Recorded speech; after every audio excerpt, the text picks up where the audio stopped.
BJP क्यों महिलाओं का विरोध करने के लिए पीछे पड़ी हुई है? अरे भाई, हम बस फ्री करते हैं उसका विरोध करते हो। पूरा जी जान लगा के विरोध किया था इन्होंने जब केजरीवाल साहब ने बस की यात्रा फ्री की थी। हमारा रजिस्ट्रेशन का अभियान रुकवाएंगे, गुंडागर्दी करेंगे आप। अभी तो चुनाव शुरू नहीं हुआ, चुनाव छोड़ के भाग रहे हैं भाजपा, पहले ही हार मान लिए।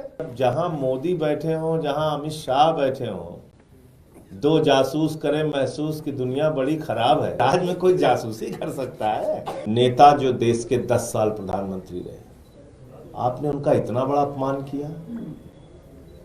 मरणोपरांत उनको राजघाट परिसर में जगह न देना इस देश के लोगों की भावनाओं को कुचलने का काम किया मोदी सरकार ने। तो आपको अगर उनके परिवार की इच्छा थी तो ये सम्मान देने से क्या आप छोटे हो जाते क्या? प्रधानमंत्री जी दुनिया के सबसे बड़े दल के सबसे छोटे दिल के नेता हैं नरेंद्र मोदी जी और भारतीय जनता पार्टी के लोग। आज भारतीय जनता पार्टी और कांग्रेस पार्टी छोड़कर भारी संख्या में उनके पदाधिकारी और कार्यकर्ता आम आदमी पार्टी में शामिल हो रहे हैं। बीएसपी से भी हमारे बहुत सारे नेता और कार्यकर्ता आम आदमी पार्टी परिवार में शामिल हो रहे हैं। मैं सबका हृदय की गहराइयों से स्वागत और अभिनंदन करता हूं इस आम आदमी पार्टी के परिवार में। हमारे बीच में विकासपुरी के हमारे 3 बार के विधायक भाई महेंद्र यादव जी बैठे हुए हैं। इनके क्षेत्र में बहुत सारे कांग्रेस के लीडर्स हैं जो आज शामिल होंगे। हमारे बीच में मनोज त्यागी जी जो पार्षद रह चुके हैं और करावल नगर से आम आदमी पार्टी के प्रत्याशी हैं। उनके क्षेत्र से भारतीय जनता पार्टी के कई नेता शामिल हो रहे हैं। और कोंडली से हमारे विधायक और लोकसभा के हमारे प्रत्याशी रहे कुलदीप कुमार जी के क्षेत्र से बहुत सारे लोग आज बीएसपी छोड़ के आम आदमी पार्टी में शामिल हो रहे हैं, आम आदमी पार्टी परिवार में शामिल हो रहे हैं। मैं इन सब का हृदय की गहराइयों से स्वागत और अभिनंदन करता हूं। भारतीय जनता पार्टी से इस देश के अंदर सबसे ज्यादा कोई लड़ाई लड़ रहा है तो उस नेता का नाम है अरविंद केजरीवाल और उस पार्टी का नाम है आम आदमी पार्टी। हमसे ज्यादा यातना किसने झेली है? केजरीवाल जी को जेल में भेजा, मनीष सिसोदिया को जेल में भेजा, सत्येंद्र जैन जी को जेल में भेजा, मुझे पकड़ के जेल में डाल दिया। ऐसी हास्यास्पद बातें करने पर कोई यकीन करेगा क्या? तो इसलिए बीजेपी से सबसे ज्यादा लड़ने का काम जमीन पर आम आदमी पार्टी कर रही है। राहुल गांधी जी और सोनिया गांधी जी के खिलाफ तो ईडी और सीबीआई का इस्तेमाल हो रहा है और दिल्ली में कांग्रेस वालों की रक्षा करने के लिए भारतीय जनता पार्टी आगे आ गई है। यह मुझे कुछ समझ में नहीं आ रहा है कि एक तरफ कांग्रेस पार्टी के राष्ट्रीय नेतृत्व को ईडी और सीबीआई नोटिस दे के बुलाती है और सारे इनके प्रवक्ता कहते हैं जमानत पे बाहर आए, जमानत पे बाहर आए, जमानत पे बाहर आए। और दूसरी तरफ संदीप दीक्षित को प्रोटेक्शन देने के लिए भारतीय जनता पार्टी के वरिष्ठ नेता आदरणीय वीके सक्सेना जी पत्र लिख रहे हैं। तो ये तो अपने आप में बड़ी अजीब बात है।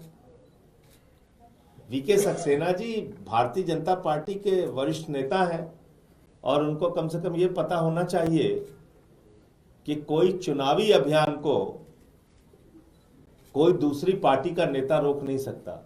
वो जरूर उन्होंने बीजेपी ज्वाइन कर ली है, लेकिन उनको मैं बताना चाहूंगा कि चुनावी अभियान किसी पार्टी के कहने से नहीं रुकता है। यह हमारा चुनावी अभियान है रजिस्ट्रेशन कराना। महिला को 2100 रुपए की सम्मान राशि देना यह हमारे चुनाव की गारंटी है अरविंद केजरीवाल की। यह बात भारतीय जनता पार्टी के वरिष्ठ नेता आदरणीय वीके सक्सेना जी को समझ लेना चाहिए। बीजेपी क्यों महिलाओं का विरोध करने के लिए पीछे पड़ी हुई है?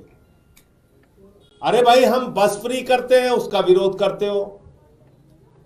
पूरा जी जान लगा के विरोध किया था इन्होंने जब केजरीवाल साहब ने बस की यात्रा फ्री की थी। अब केजरीवाल साहब ने गारंटी दी है मुख्यमंत्री बनने के बाद हम दिल्ली में महिलाओं को 2100 रुपए सम्मान राशि देंगे। अब उसके विरोध में उतर आए हैं सारे के सारे बीजेपी वाले। इतनी नफरत क्यों है भाई आपके मन में? आप महिलाओं को सम्मान राशि नहीं मिलने देंगे दिल्ली में। हमारा रजिस्ट्रेशन का अभियान रुकवाएंगे, गुंडागर्दी करेंगे आप। ये तो गलत बात है। इतनी क्यों नफरत है? इतना क्यों घबरा गए हो? अभी तो चुनाव शुरू नहीं हुआ, चुनाव छोड़ के भाग रहे हैं भाजपा।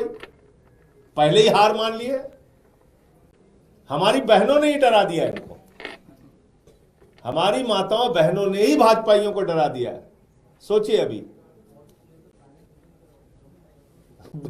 खाली 2 घोषणाओं से, एक बुजुर्गों के लिए, एक माताओं बहनों के लिए, उसी से डर गए लोग, चुनाव छोड़ के भाग गए। अब कुछ नहीं कर पा रहे, जान रहे हार रहे, तो चलो इनका विरोध करो, स्कीम का विरोध करो। इसलिए फिर दोहरा रहा हूं, ये अरविंद केजरीवाल की चुनावी गारंटी है। जैसे उन्होंने बिजली फ्री, पानी फ्री, शिक्षा फ्री, इलाज फ्री, बस की यात्रा फ्री, बुजुर्गों की तीर्थ यात्रा फ्री, फरिश्ते स्कीम, ये सारी योजनाएं लागू करके दिल्ली में मुनाफे का बजट दिया, ऐसे ही 2100 रुपए की महिलाओं को सम्मान राशि अरविंद केजरीवाल जी मुख्यमंत्री बनने के बाद देंगे, नंबर 1।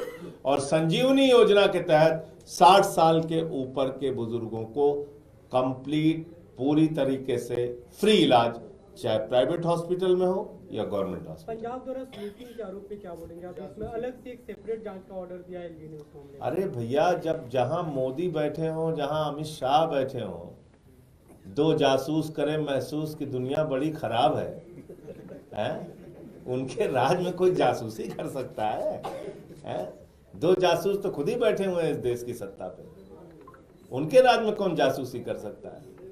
सर, पूर्व प्रधानमंत्री डॉक्टर मनमोहन सिंह का आज अंतिम संस्कार हुआ, उसके मेमोरियल के लिए डिमांड की गई थी कांग्रेस पार्टी द्वारा। हालांकि सरकार ने कहा है कि जहां पर अंतिम संस्कार हुआ वहां पर मेमोरियल नहीं बनाया जाएगा, कमेटी का गठन किया जाएगा, फिर लैंड अलॉकेट किया जाएगा। ये बहुत ही दुर्भाग्यपूर्ण है और पूरी दुनिया में भारत का सिर शर्म से झुका है इस घटना से कि एक योग्य और महान अर्थशास्त्री, जिन्होंने भारत की अर्थव्यवस्था को ऊंचाइयों तक पहुंचाया, एक ईमानदार और सच्चे नेता डॉक्टर मनमोहन सिंह, जो 10 साल तक भारत के प्रधानमंत्री रहे और सिख समाज से आने वाले एकमात्र नेता जो देश के 10 साल प्रधानमंत्री रहे, आपने उनका इतना बड़ा अपमान किया।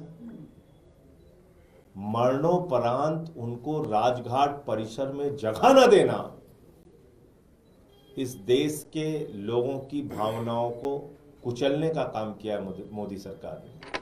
और मैं मोदी जी से पूछना चाहता हूं कि आपके मन में इतनी नफरत क्यों भरी हुई है?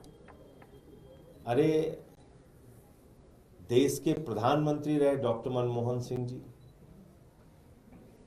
10 साल प्रधानमंत्री रहे। अटल जी का हम पूरा सम्मान करते हैं। उनके निधन पर हम सब लोग गए थे।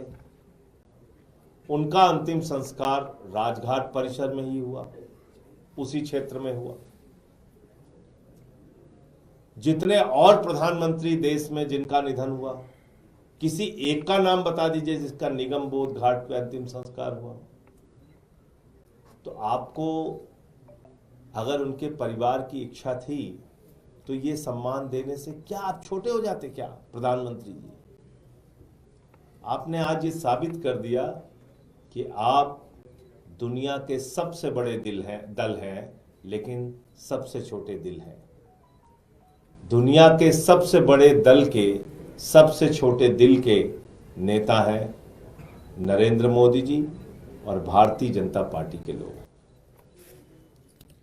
नेशनल दस्तक की आपसे गुजारिश है कि अगर इसको बचाना चाहते हैं तो नेशनल दस्तक को सब्सक्राइब करने के लिए रेड कलर के सब्सक्राइब बटन को दबाएं, फिर बेल आइकन की घंटी दबाएं। नेशनल दस्तक को बचाने के लिए बहुत जरूरी है कि हर खबर को शेयर करें, लाइक करें, कमेंट जरूर करें।